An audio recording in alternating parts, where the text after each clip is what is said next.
بین الاقوامی فورمز کے ذریعے سے کینیا کی حکومت پر دباؤ ڈال سکتی ہے، اس طرح کی کوئی چیز ہمیں ہوتی نظر نہیں آئی۔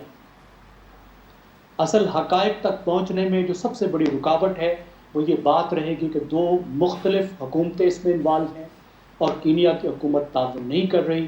یہ جو ملزمان اس وقت سامنے آئے ہیں اور جو مہمان ہیں، آپ مہمان سمجھ لیجئے، ان کو بھی کینیا کی حکومت پروٹیکٹ کر رہی ہے۔ وہ بہت مؤثر لوگ ہیں، اثر رکھنے والے لوگ ہیں، اور اپنی پولیس کو بھی وہ پروٹیکٹ کر رہی ہے۔ میرا خیال ہے اس میں بہت مشکل پیش آئے گی آگے کیس کو چلتے ہوئے، لیکن ہمیں آواز اٹھانی ہوگی صحافیوں کو۔ ہاں، یہ لازم ہے کہ ہم چین سے نہ بیٹھیں اور ہمیں اپنی حکومت کو مجبور کرنا ہوگا کہ وہ ارشد شریف کے قاتلوں کا تعاقب کریں، اور جب تک ان کو ڈھونڈ نہیں نکالتی اور ان کو سزا نہیں دلواتی اس وقت تک وہ چین سے نہ بیٹھے۔ ٹھیک ہے جی، جواب آ گیا۔ مسعود رضا صاحب، آپ کیا سمجھتے ہیں سر کہ حقائق عوام کے سامنے لائے جائیں گے؟ جو تحقیقات ہوئی اس کی جو رپورٹ ہے وہ سب کے سامنے آئے گی، کیا انصاف ملے گا شہید ارشد شریف کو؟ جیسے ابھی ہمارے ساتھی نے بتایا، بہت شکریہ سمینہ، پہلے جیسے ہمارے ساتھی نے بتایا کہ 10 سالوں میں 56 صحافیوں کو قتل کیا گیا، اور جو ریٹ ہے سزا ملنے کا وہ انتہائی کم ہے۔ تو مجھے تو اس میں کوئی شبہ نہیں ہے کہ جو حقائق میڈیا سامنے لے کر آ رہا ہے یا حکومت کے ذریعے بھی آ جائیں گے۔ ہمیں یہ پتہ چل گیا کہ ارشد شریف صاحب کو بہت بے دردی کے ساتھ قتل کیا گیا ہے، ان پہ تشدد کیا گیا اس سے پہلے۔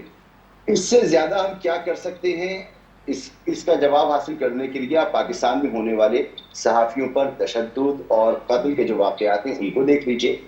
اب تک جن صحافیوں پر پاکستان کے اندر تشدد کیا گیا یا انہیں قتل کیا گیا، ان کو انصاف نہیں ملا۔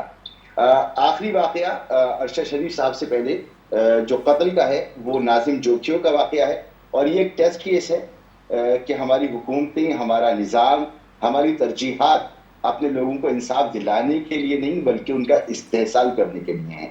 اس شخص کو یعنی ناظم جوکھیو کو نہ صرف قتل کیا گیا، ایک بااثر لوگوں نے قتل کیا، ایک ممبر صوبائی اسمبلی، ممبر قومی اسمبلی، وہ ملزم قرار پائے اس کے اندر، پھر ہائی پروفائل معاملہ اس کو بنایا گیا، اعلیٰ سطح پر اس حوالے سے بیانات جاری کیے گئے، لیکن پھر اس کے بعد ڈرامائی تبدیلیاں آئیں، دہشت گردی کی دفعات نکالی گئی ایف آئی آر سے، پھر ان لوگوں کو ملک سے باہر بھیج دیا گیا، پھر وہ ملک سے باہر تھے تو ملک کے اندر حکومت کی تبدیلی کا واقعہ عمل میں آنے لگا۔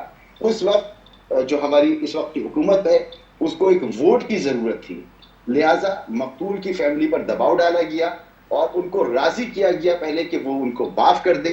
وہ اس پر راضی نہیں تھے، متعدد ان کی ویڈیوز سامنے آئی، اور پھر آپ یقین کریں کہ آخر میں جو صلح نامہ سامنے آیا اس میں یہ بتایا گیا کہ مقتول کی فیملی یعنی اس کی بیوہ، اس کی ماں، اس کے بھائی جو خود ایپلیکینٹ تھے ان ملزمان کے خلاف، انہوں نے کہا کہ ہم سے غلطی ہو گئی تھی اور ہم نے غلطی کی بنیاد پر ان لوگوں کا نام لے لیا تھا۔ شواہد موجود ہیں کہ لاش کہاں سے ملی، تمام واقعات موجود ہیں، ہائی پروفائل معاملہ تھا، اتنے پاورفل لوگوں کے خلاف ایف آئی آر کا کٹ جانا یہی ثابت کرتا ہے کہ کتنے زبردست شواہد موجود تھے، لیکن انصاف نہیں ملا۔ تو جس معاشرے میں، جس سوسائٹی میں اس طرح انصاف دینے کے بجائے استحصال کیا جاتا ہو، وہاں ارشد شریف جس کا قتل ہوا ہے کینیا میں، دوسرے ملک میں، جس سے ساتھ ہماری کوئی ٹریٹی موجود نہیں ہے، تو حقائق سامنے آ بھی جائیں تو اس کا نتیجہ کوئی نکلے یہ بہت مشکل ہے۔ ٹھیک ہے جی، مسعود رضا صاحب کا جواب دیا گیا۔ انیکا صاحبہ، آپ کیا سمجھتی ہیں جو پوسٹ مارٹم رپورٹ آئی ہے اس کو دیکھنے کے بعد بہت زیادہ دکھ ہوا، بہت تکلیف ہوئی ہر پاکستانی کو جتنی مجھے اور آپ کو ہے۔ سوال یہی ہے کہ کیا انصاف ملے گا، کیا حقائق سامنے آئیں گے سب کے؟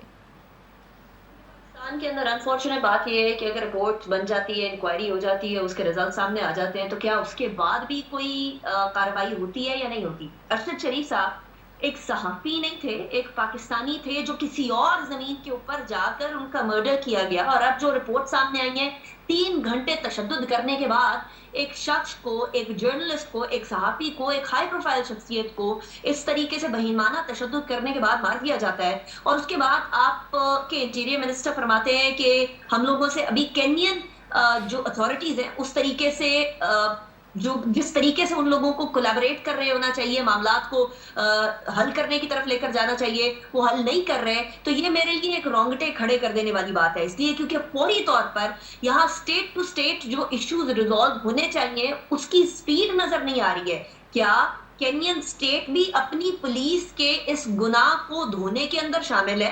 اور اگر ہے, اور اگر وہ پراپر انفارمیشن فراہم نہیں کر رہی ہے ارشد شریف صاحب کے معاملے پر, تو ہماری حکومت کس تلک جائے گی, کہاں تلک جائے گی کہ معاملات کو وہ سالو کر سکے؟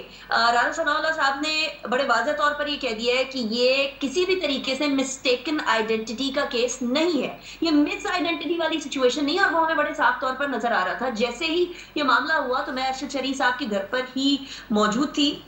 ان کی والدہ, ان کی اہلیہ, ان کے بچے جس کرب سے گزر رہے ہیں, جس پین اینڈ ایگنی سے وہ لوگ اس وقت گزر رہے ہیں, اور بالخصوص یہ خبر چلنے کے بعد تو ان کے وہ زخم جو بھرنا شروع بھی نہیں ہوا تھا وہ ایک بار پھر کھل گیا ہے. یہاں جوابات دینے کے علاوہ, یہاں فوری طور پر ساری چیزیں دودھ کا دودھ پانی کر دینے, پانی کا پانی کر دینے کے علاوہ کوئی اور طریقہ کار ہی نہیں ہے.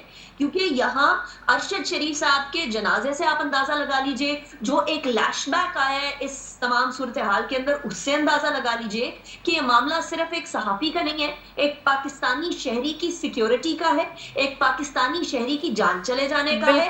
یہ معاملہ اس حد تک آگے بڑھ جائے گا کہ obviously عوام کے اندر جو ایک احساسات پائے جاتے ہیں ارشد شریف صاحب کے بارے میں, ان کی زندگی سے پہلے بھی اور ان کی وفات کے بعد بھی, وہ ان اٹ سیلف ابھی وہ زخم تازہ ہے. اسی لیے حکومت اگر کوشش کر رہی ہے کینین اتھارٹیز سے کوئی انفارمیشن نکلوانے کی, کوئی حقائق نکلوانے کی, تو بالکل ٹھیک کر رہی ہے, لیکن اس کو ذرا سا فیشن اپ کرنے کی ضرورت ہے. اس لیے کیونکہ ہمارے یہاں ویسے ہی صحافت بڑی مشکل ہو گئی ہے. اور میں اس دور کی بات نہیں کر رہی, میں پچھلے دور کی بھی بات کر رہی ہوں. وہی دور تھا جس کے اندر پاکستان میڈیا ریگولیٹری اتھارٹی آنی تھی.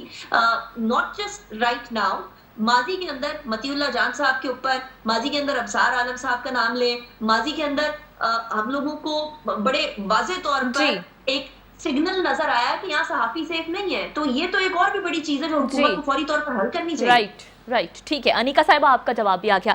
نسیم صدیقی صاحب, سر کیا کہیں گے آپ؟ بسم اللہ الرحمن الرحیم. بہت شکریہ. دیکھیں, بہت ہی دردناک واقعہ, بہت اچھا ہمارا دوست تھا اور بڑا کول قسم کا انسان تھا, بڑا پڑھا لکھا صحافی تھا. اس کا جس بے دردی کے ساتھ یہ واقعہ ہوا ہے, ہمیں تو وہ ذکر کرتے ہوئے دل جو ہے وہ دہلنا شروع ہو جاتا ہے. آپ یہ دیکھیں کہ بڑے پرسکون انداز میں جب بھی یہ ان کے دفتر جاتا تھا, بڑے پرسکون انداز میں بیٹھے ہوتے تھے, کوئی نہ کوئی کتاب کھولی ہوتی تھی. وہ وہاں سے کیوں موو ہوا, مطلب اس آفس سے اس کو نکلنا پڑا, پشاور سے موو ہوا. اور یہ کون لوگ ہیں جو آج بھی جو حقائق ہیں ان کو ڈسٹارٹ کرنے کی کوشش کر رہے ہیں؟ یعنی کہ جب یہ قتل کی خبر آئی ہے تو اس کے فوراً بعد ٹکرز چلانے شروع کر دیے گئے کہ حادثے میں ہلاکت ہوئی ہے. یعنی کہ ابھی تحقیق ہوئی نہیں, کسی بات کا پتہ نہیں, اور کلیئر کٹ میسیجز یہ آ رہے تھے کہ he has been shot dead, لیکن وہ چلا رہے کہ حادثے میں انتقال ہو گیا. یعنی کہ پہلے ہی دن سے اس واقعے کو جو ہے وہ خراب کرنے کی کوشش کی گئی. اس کے بعد جو حقائق سامنے آ رہے, حکومت پاکستان کس قسم کی تحقیق کر رہی ہے, بہت دعوے کیے جاتے ہیں کہ ہم نے آ کے سفارتی تعلقات دنیا کے ساتھ بہت اچھے کر لیے. بھئی ایک چھوٹا سا ملک ہے, اس کے ساتھ آپ کے کیا سفارتی تعلقات ہیں؟ آپ نے 2 انویسٹیگیشن آفیسرز کو بھیجا, وہ کچھ نہ کچھ وہاں سے رپورٹ لے کے آئے. اس کے بعد اب وہ دبئی جانے والے ہیں, منڈے والے دن وہ دبئی کے لیے روانہ ہوں گے کہ کن حالات میں وہاں سے وہ کینیا گئے تھے. لیکن ایک بات پہ زور دیا جا رہا ہے کہ کس نے ان کو پشاور سے باہر جانے کے لیے کیا, کس نے ان کو پشاور سے چڑھایا.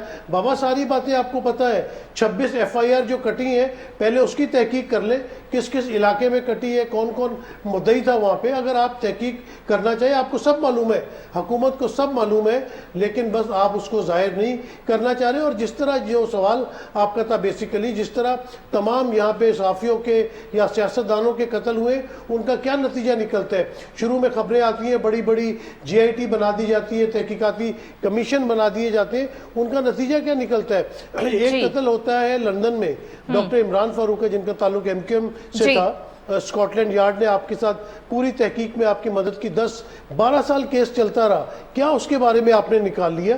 اس میں تو آپ کے سامنے بہت ساری چیزیں سامنے آ گئی ہیں کہ تشدد بھی ہوا ہے, بلکہ ہمارے کچھ صحافی دوستوں نے تو قتل کے کچھ عرصے بعد ہی یہ بات ریویل کر دی تھی. اب آپ کینیا جا کے آپ کو اس بات کا پتہ چلا, تو یہ کوئی آسان معاملہ نہیں ہے. یہ اس بات کی بالکل پاکستانی ہائی لیول پہ تحقیق ہونی چاہیے. انیکا نے بالکل درست کہا ہے کہ یہ صرف ایک صحافی نہیں تھا, یہ ایک پاکستانی تھا, اور پاکستانی کی اگر اس طرح کہیں بیرون ملک قتل ہوتا ہے تو اس کی تحقیق حکومت کی ذمہ داری ہے, اور بہت سپیڈی ٹرائل اس کا ہونا چاہیے, اور اس کے بعد دودھ کا دودھ اور پانی کا پانی, تمام باتیں سامنے آنی چاہیے. بالکل جی, آپ کا جواب بھی آ گیا. ناصر, ابھی ایک بریک کی طرف جانا ہے مجھے, جب ہم بریک کے بعد واپس آئیں گے تو دوسرا سوال میرا عمران خان کے اسٹیٹمنٹ کے حوالے سے ہے. کہتے ہیں کہ جب وہ اپنی حکومت میں تھے, دور اقتدار میں تھے, تو قانون کی حکمرانی نافذ نہیں کر سکے. اس پر تجزیہ اپنے مہمانوں کا لیں گے, بریک کے بعد ساتھ رہیے گا.